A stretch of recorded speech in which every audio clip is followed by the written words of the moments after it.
यगुरुस्स शिव प्रोक्तो. आम्ही शिवदर्शनाला चाललेलो आहोत, कैलासाला चाललेलो आहोत आणि तो आनंद घेतला पाहिजे. कैलासाला जायचं म्हणजे सामान्य गोष्ट नाही आहे, खूप परिश्रमपूर्वक जावं लागतं. त्याच पद्धतीने इथे सुद्धा आपल्या बरोबर असलेले सगळे देवगण आहेत, अमरगण आहेत, शिवगण आहेत. या गणाला ओलांडल्यामुळे तर आचार्यांना जन्म घ्यावा लागला आणि तीच जर कृती आपण करू लागलो तर बरोबर नाही आहे.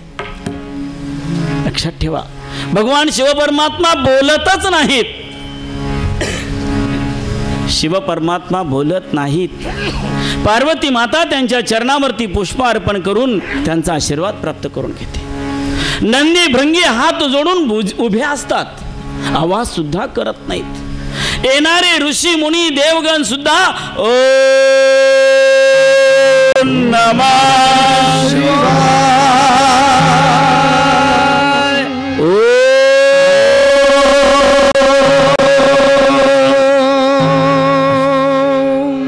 नमः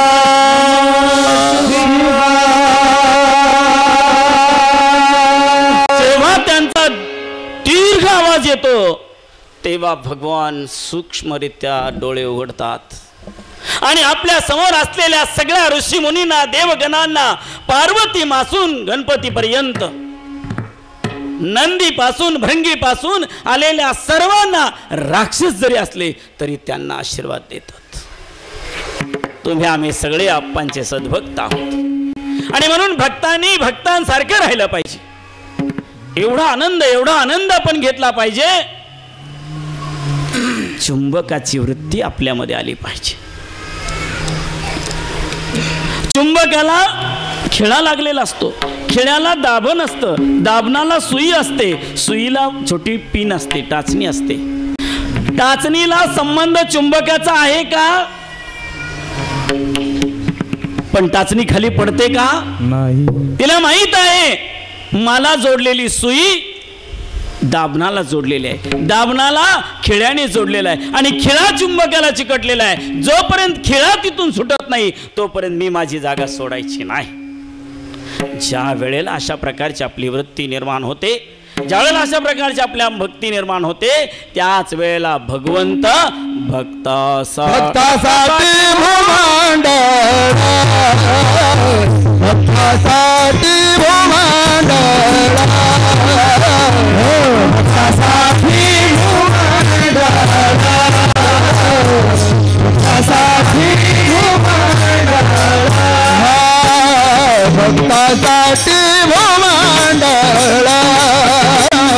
भूमंडळा, भक्तासाठी भूमंडळा,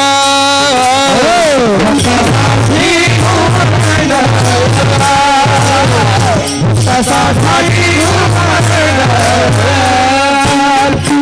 भूमंडळा,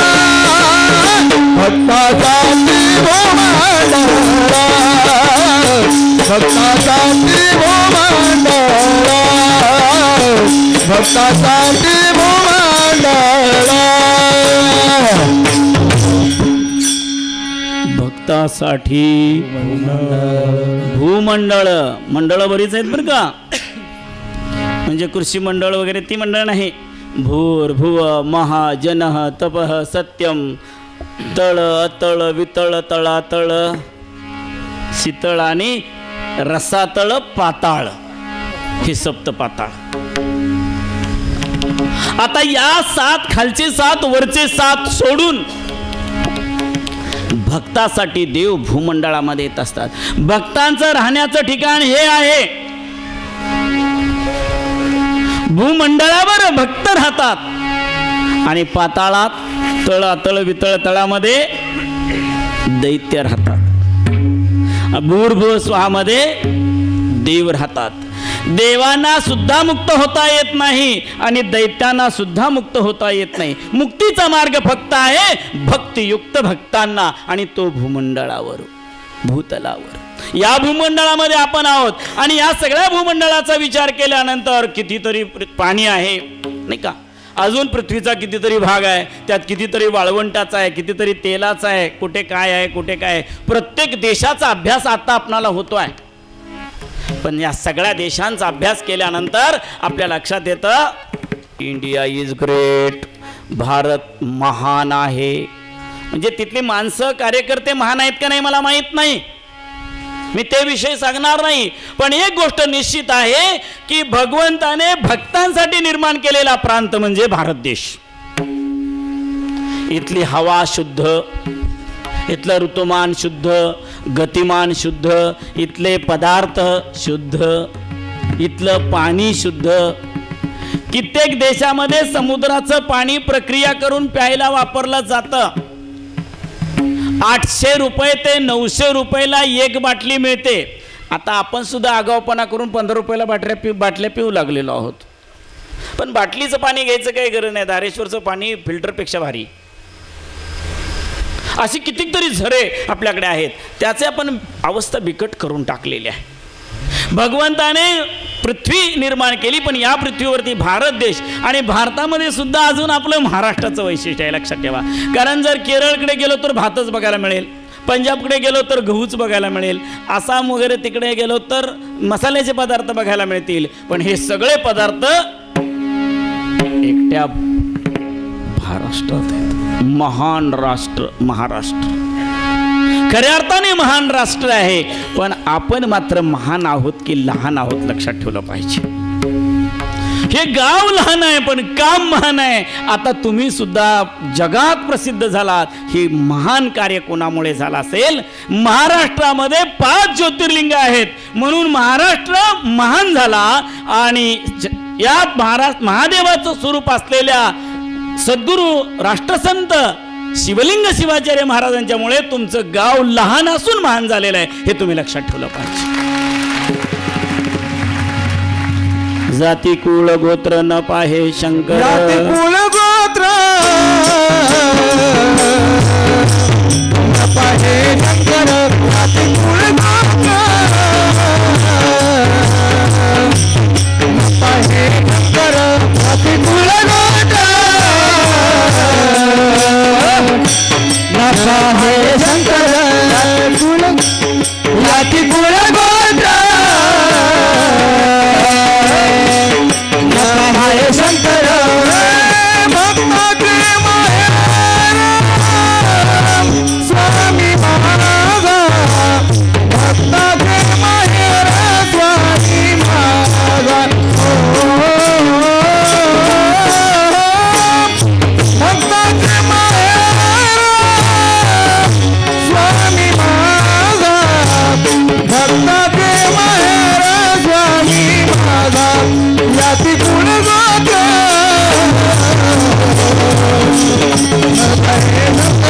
जाती कुळ गोत्र माझे शंकर, भक्ताचे माहेर स्वामी माझा, भक्ताचे माहेर स्वामी माझा. हरे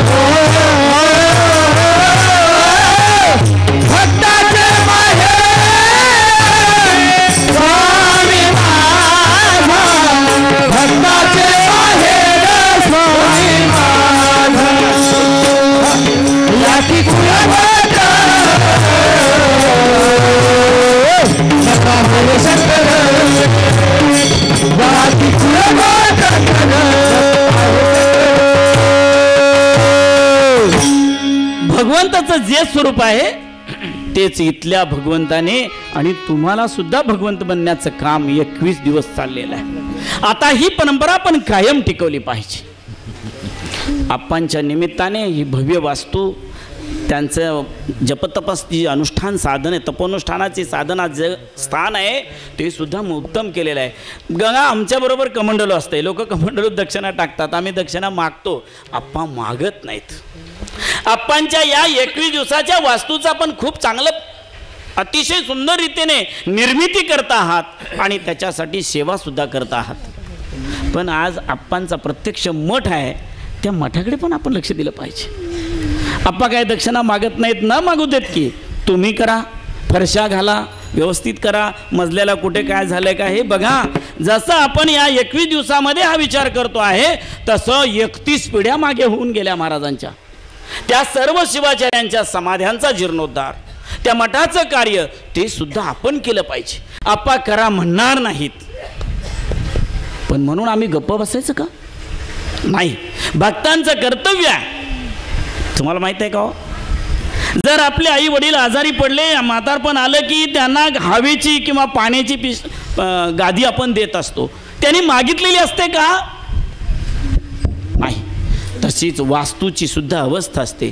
तो प्राचीन मठ आहे, प्राचीन मंदिर आहे, त्याची डागडुजी करण्याची जबाबदारी आपली आहे. आपण केली पाहिजे. एवढ्या सगळ्यांनी हे काम करायचं, 1-1 रुपया दिला तरी सुद्धा काम होऊ शकतं. हे आप्पांना देऊ नका, तुम्हीच तुमच्यातला एक कुणीतरी करता तयार व्हा आणि या वास्तूंची व्यवस्थित डागडुजी करून घ्या, जेणेकरून आप्पा गेल्यानंतर पाठीमागे सुद्धा ती भव्य दिव्य वास्तू हे आप्पांच्या कार्याचा आणि तुमच्या सगळ्या भक्तांचा नावलौकिक पुढे चालू ठेवणार आहे. ही परंपरा आपल्याला चालवावी लागणार आहे. हे उदात्त कार्य आपल्याला करावं लागणार आहे. आमच्या 11,000 पिढीचा विचार आम्ही सांगतो. 11,000 वर्षापूर्वी, 7,500 वर्षापूर्वी हरप्पा, मोहेंदोरो चांगल्या प्रकारची शहरं होती. त्याचं प्रतीक म्हणून आम्ही जर पाहिलं तर बार्शी नगरीमध्ये पाहिलं तरी तुमच्या लक्षात येतं, जिथं वीरशैवांचं खूप मोठं प्राबल्य आहे. अशा बार्शी, सोलापूर, कोल्हापूर, सांगली या नगरीचा विचार केला तर सुंदर अशा प्रकारच्या गल्ल्या, त्या काळामध्ये असलेली स्वच्छतेची व्यवस्था, या सगळ्या गोष्टीचा जर विचार केला, शौचालयाची व्यवस्था, तर हरप्पा मोहेंदोरोमध्ये जेवढी प्रगल्भता किंवा जेवढी आधुनिकता होती तेवढीच आधुनिकता वीरशैवांच्या या नगरांमध्ये बघायला मिळते. वीरशैवांची जी जुनी अशा प्रकारची नगरं आहेत, जुने शहरं आहेत, मग आमचं वसमत असेल, आणखी कितीतरी गावं आहेत की या प्राचीन गावांचा आणि त्या ठिकाणी असलेल्या वाड्यांचा विचार केला तर हरप्पा आणि मोहेंदोरोमध्ये जे सापडलं, जसं सापडलं तशीच नगर रचना, तशाच वास्तू, तशाच व्यवस्था आणि तशाच प्रकारचे प्राचीन सुंदर मठ. हाडोळतीच्या मठाची अवस्था आज काय झालेली आहे? असं होता का माने? या प्राचीन वास्तू आमच्या संस्कृतीचं प्रतीक आहे. आज आम्हाला या राजकीय संस्थानामध्ये, भारताच्या संविधानामध्ये कुठेही स्थान नाही. आम्ही मागत बसलेलो आहोत. एक शिवा मागते, एक वीरशैव मागते, एक लिंगायत मागते, सगळे मागत सुटलेत, पण द्यायला कुणीही तयार नाही आहे. तुमच्यातलाच एक वाणी उभा केला जो लिंगच घालत नाही, पूजाच करत नाही, असा एक कुणीतरी समितीचा अध्यक्ष होणार आणि तो आमच्या धर्माचा उद्धार करायला लागणार. कधी शक्य नाही, लक्षात ठेवा. वांजोटीच्या पोटी पंगत जर द्यायचं ठरवलं तर त्या कार्ट्यांना सगळ्यांना उपाशीच मारल, पण कधीच ते काय काम करणार नाही, लक्षात ठेवा. त्याला सुपुत्र असली पाहिजे तरच ती दुसऱ्याच्या लेकराची काळजी घेईल. अनाथ आश्रमाची व्यवस्था जर कुणावर द्यायची असेल तर जो पूर्वी अनाथ होता त्याला दिलं पाहिजे. शेतीची व्यवस्था कुणाला द्यायची असेल तर चिखल पाय कसं भरतात ते माहीत आहे, त्याला दिलं पाहिजे. सुटबूट घालणाऱ्याकडे जर कृषी खातं दिलं तर सगळी वाट लागणार. तशीच परिस्थिती आज आमची झालेली आहे, लक्षात ठेवा. ज्याला गुरु कळला नाही, धर्म कळला नाही, आचार कळला नाही, विचार कळला नाही, अशीच माणसं गेल्या 25 वर्षामध्ये आमच्या धर्माचं प्रतिनिधित्व करतायत. सरकारच्या संस्थेमध्ये येतात, त्या बिचाऱ्याला काही ज्ञान नाही आहे आणि काय झालं तरी त्याची काळजी त्याला नाही आहे. खुर्ची, सत्ता याच्या पलीकडे तो जात नाही. अशा माणसाचा आमच्या धर्माला उपयोग होणार नाही आणि म्हणून कुठल्या सरकारकडे आम्ही मागणी करायला नको आणि कुठला काही करायला नको. आम्ही आमच्या गुरुपीठांचा, आमच्या मठांचा आणि आमचा स्वतःचा आचार विचार व्यवस्थित ठेवा, मग आम्हाला काही कमी पडणार नाही. आणि म्हणून आम्ही सर्वांनी ही गोष्ट लक्षात ठेवली पाहिजे की आमचा जो आचार विचार आहे तो जर व्यवस्थित ठेवला तर भक्तासाठी भूमंडळ धुंडाळितो जाशने. भक्तासाठीच भगवंताचा अवतार आहे आणि म्हणून तुम्हा आम्हा सर्व भक्तांना बघा, मराठवाड्यामध्ये किती दुःख आहेत. आम्ही खूप सुखी आहे हो. आमच्या कोकण सुद्धा सुखी आहे. धान्य पिकतंय, पोटभर धान्य आहे, का अनेक प्रकारच्या सुविधा आहेत. पण एवढं सगळ्या सुविधा असून सुद्धा देवाचं नाव घ्यायला कुणाला वेळ नाही आहे. प्रत्येकाचा व्यापार, प्रत्येकाचं शेती. महाराज एवढं शेतातलं काम सोडून कसं यायचं? हे आता केलं पाहिजे, पाऊस आलेला आहे, वीज आलेला आहे, बिल आलेलं आहे, अमुक आलेलं आहे, तमुक झालेलं आहे, ह्या सगळ्या गोष्टी, आत्ता पाणी आलेलं आहे, हे पाणी आत्ता पाजून घेतलं नाही तर घोटाळा होईल, आता काय जमत नाही, पुढच्या महिन्यात बघूया, आता काय करायचं महाराज, असंच झालेलं आहे, तसंच झालेलं आहे. तुमच्याकडे सगळ्या समस्या असून सुद्धा तुम्ही हजारोंच्या लाखोच्या संख्येने ही भक्ती निर्माण करता आहात. या भक्तीचा तुम्हाला जो आनंद होतोय, खरं तर तुमची ही भक्तीच आमच्या कोकणाला प्राप्ती करून देत आहे असं म्हटलं पाहिजे.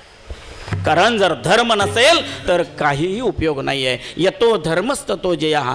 तुम्ही कुठेतरी भक्ती करता आहात, त्या भक्तीचं फळ समुद्रापासून खाली येत आहे. प्रत्यक्ष त्याचं फळ तुमच्यापर्यंत जरी आलं नसलं तरी आम्हाला मिळत असलेलं सुख हे तुमच्या भक्ती साधनेचं फळ आहे. मराठवाड्याला संतांची भूमी असं मानलं गेलेलं आहे आणि अशा प्रकारच्या या संतभूमीमध्ये तुम्ही कार्य करत असल्या कारणाने तो भगवंत तुमच्या रोमारोमात भरलेला आहे आणि तुम्ही निष्काम सेवा करत आहात. भगवंताकडे कुठलीच मागणी नाही. तुझं लागी हेची मागो, तुझे नामी छंद लागो. दुसरं काही नको भगवंता, तुझ्या नावावर आमचा छंद राहिला पाहिजे. आणि मनमत म्हणे शिवलिंगा देई चरणापाशी जागा, तुझ्या पायाजवळ आम्हाला कायमस्वरूपी जागा दे, एवढीच अपेक्षा आहे. महादेव प्रभू मात्र सातारा जिल्ह्यात राहणारे, तिकडे परिस्थिती वेगळी. महादेव प्रभू ज्या विभागात राहत होते त्यांचे जे गुरु आहेत, ज्यांच्याबद्दल त्यांनी म्हटलेलं आहे त्यांच्यामुळे माझी उपरती झाली वगैरे, ते वाई मठाचे तत्कालीन महादेव शिवाचार्य, आता पण महादेव शिवाचार्यच आहेत वाई मठाला, ते होते. पण तरी सुद्धा महादेव शिवाचार्यांना दडपणात आणलं जात होतं आणि रामदासांचं साम्राज्य वाढलेलं होतं. रामदासांची रामभक्ती एका बाजूला आणि इकडे महादेव शिवाचार्यांची शिवभक्ती, दोघांची धुमसचक्री चालू होती. आता खूप आपण सुखी समाधानी आहोत. सगळे वारकरी एकत्र येताना दिसतात. या गावात तर सगळ्या मुस्लिम समाजाचे सुद्धा लोक एकत्र येऊन आपण पाहत आहोत. खरं तर भारताला खऱ्या अर्थाने स्वातंत्र्य तेव्हाच मिळणार आहे, खऱ्या अर्थाने आनंद तेव्हाच मिळणार आहे जेव्हा भिन्नतेत या अभिन्न आज गाऊ आरती, लक्ष हस्त लक्ष पाद हृदय एक भारती. भिन्नतेत या अभिन्न आज गाऊ आरती, लक्ष हस्त लक्ष पाद हृदय एक भारत. लाखो लाखो हात असले तरी आमच्या सर्वांचं हृदय एक असलं पाहिजे, भारत आणि भारताची संस्कृती. आम्ही सगळ्या भिन्न, ज्याचा कुळ धर्म तो कुळीचा जाणीजे, आपापल्या धर्माप्रमाणे आपण वागलं पाहिजे हे खरं आहे. परंतु या धर्माचं आचरण करत असताना डोळ्याचा धर्म पाहणे आहे, कानाचा धर्म ऐकणे आहे, पायाचा धर्म चालणे आहे. या प्रत्येकाचा धर्म व्यवस्थित चालला तर शरीर तंदुरुस्त राहणार आहे. तसं तुम्ही ज्या कुळात जन्म घेतलाय त्या कुळाचा आचार तुम्ही व्यवस्थित केला पाहिजे.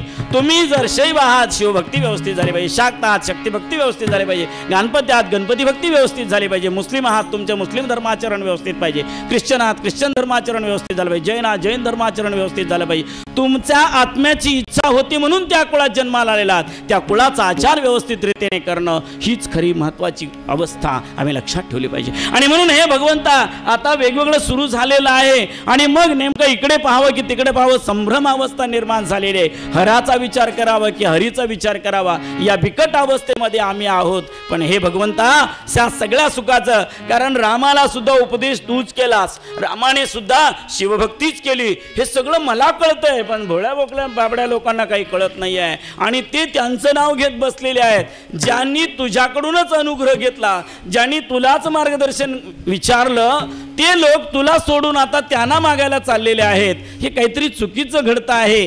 तेव्हा एकच गोष्ट कर, बाहेरच्या डोळ्यांना आणि आतल्या डोळ्यांना म्हणजे ज्ञानचक्षुला आणि चर्मचक्षुला तुझीच दृष्टी, तुझंच चित्र दिसू दे, तुझ्याबद्दलच त्यांच्या मनामध्ये प्रेम निर्माण होऊ दे. कोणत्याही परिस्थितीत माझ्या अंतर्बाह्य दृष्टीमध्ये फरक पडता कामा नये. काही लोक म्हणतात नाही हो महाराज आमचं सगळं चाललेलं आहे, घरात जरी लिंग ठेवलेलं असलं तरी आम्ही अंतःकरणापासून पूजा करतो, आम्ही तुमचं नाव घेतो. लक्षात ठेवा, एखाद्या बाईने, आज 21व्या शतकात तुम्ही आहात, एखाद्या बाईने सांगितलं नवऱ्याला माझं तुमच्यावर खूप प्रेम आहे पण मी जोडवी घालणार नाही, माझं तुमच्यावर खूप प्रेम आहे पण मी कुंकू लावणार नाही, माझं तुमच्यावर खूप प्रेम आहे पण मी बांगडी घालणार नाही, माझं तुमच्यावर खूप प्रेम आहे पण मी मंगळसूत्र गळ्यात घालणार नाही, काय होईल?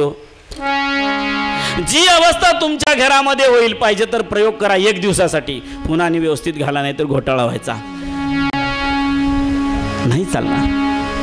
तुम्ही गळ्यातलं काढल्या ज्यानं गळ्यात तुमच्या घातलेला आहे तो म्हणेल मी घातलेलं तुला काढण्याचा काय अधिकार. आईच्या पोटात असताना जन्माने दिलेलं किंवा शिवाचार्याने दिलेलं लिंग जमिनीच्या पोटात जाईपर्यंत काढायचं नाही. हा वीरसेवांचा सिद्धांत आम्ही लक्षात ठेवला पाहिजे. भाळी भस्म लिंग गळा शोभे रुद्राक्षांच्या माळा मुखी मंत्र पंचाक्षर धन्य धन्य ते शरीर.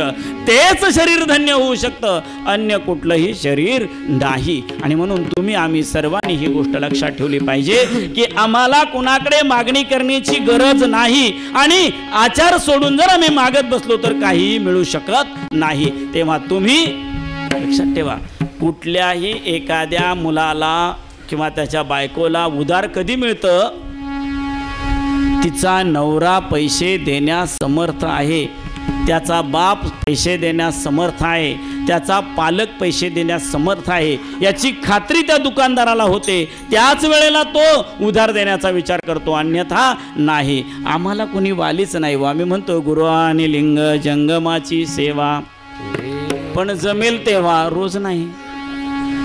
अशी परिस्थिती आमची आहे. उलट जरा झाले, गुरु आणि लिंग जंगमाकडून सेवा. स्वामी तेवढं आमचं ताट घेऊन जा आणि पूजा करून या बरं का.